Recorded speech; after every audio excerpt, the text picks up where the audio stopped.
RX-78-2 Gundam. Literally probably one of the cheapest high grade units you can get anywhere, which makes it perfect for painting practice. This or the Barbatos. You can pick these up at Hobby Lobby fairly cheaply, online even cheaper, but you got to worry about shipping and all that. It really makes it not worth it. Now, you can also pick up your paint at Hobby Lobby as well. Typically runs a little over $5. And painting's not anything to worry about. Now, I was intimidated when I started doing this. You know, do it outside. Most people are like, oh, spray paint with paint cans, but I'm not spending a lot of money on an airbrush right now for something that's a, weekend hobby.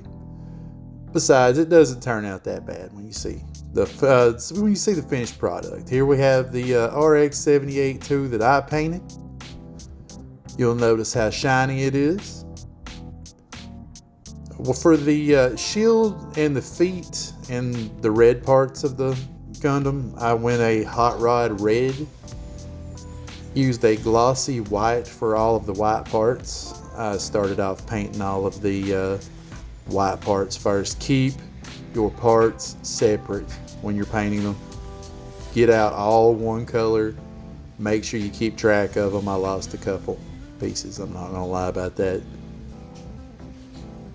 But I have a backup. Like, the first kit I ever built was an RX-78-2.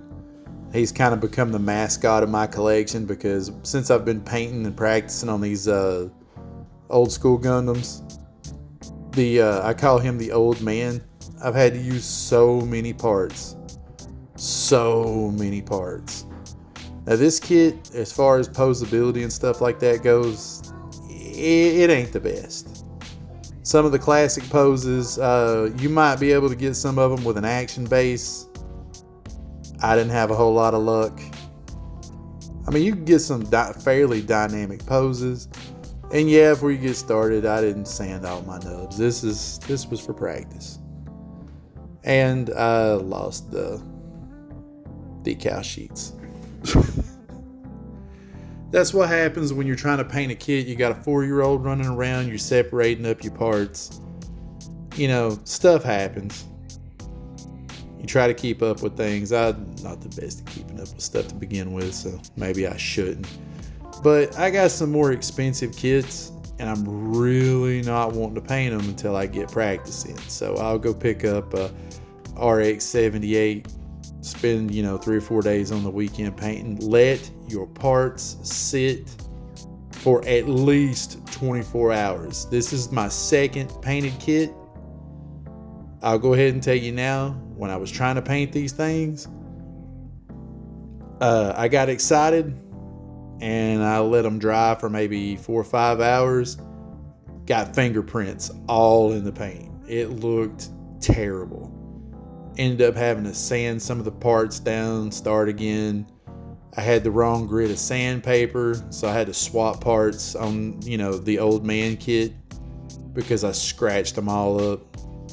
It was a mess. Now, this is not the best paint job. You can see some bubbling here and there, and this is just practice. But I have a good time painting it. It's very relaxing, as long as you can catch it on a weekend when it's not pouring down rain, and you can get a fairly good looking result just out of minimal effort. Like I said, this is the very second kit I've painted. I like the way it looks. It's got that shine to it. I need to do some panel lining, and some of the parts, God help me, once you paint, if you hit any of those interlocking pieces, they do not want to fit together. They don't. So be careful. I hope this video helped you a little bit learn how to paint.